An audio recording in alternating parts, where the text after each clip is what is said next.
Almost 20 years. That's how long the former teacher at St. Stephen Martyr will spend in federal prison. And inside the federal courthouse today, we learned disturbing new details in this child pornography case. And we also heard from victims. That included a teenage girl who said, quote, children had their innocence stripped off of them by a religion teacher.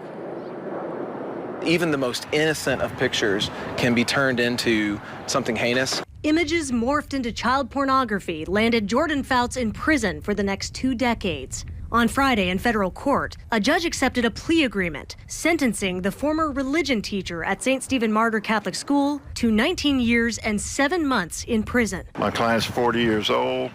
It's hard telling a client and his parents that they won't see each other for the next 17, 18 years. Fouts' attorney reacted to the punishment he calls harsh, saying his client did not perform any sexual acts or physically harm anybody. But the lawyer representing 4 of the victims argues Fouts caused irreparable damage to their well-being by distributing almost 800 sexually explicit photos and videos of children as young as 6, plus 1 infant or toddler. That's honestly one of the biggest damaging factors in this case, is that once something is on the internet, you can't truly take it away. Several mothers and 1 teenage victim addressed a packed courtroom on Friday, calling Fouts' crime horrifying and shameful. Many in tears, expressing fears of their names and identities being out there, along with the AI-generated images, well into the future. Does he feel responsible? Yes.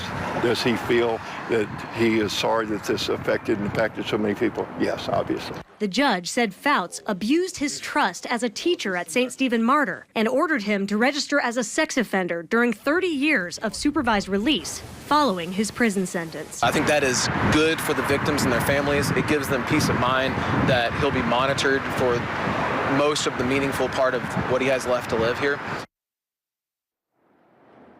And this case does not end here. The attorney representing victims in a civil lawsuit against the Archdiocese of Louisville says that they will actually still be gathering evidence for quite some time. And he's also working with the FBI to try to remove any traces of child pornography from the internet that's linked to local students. I'm reporting live in downtown Louisville. Madeline Carter, WLKY News.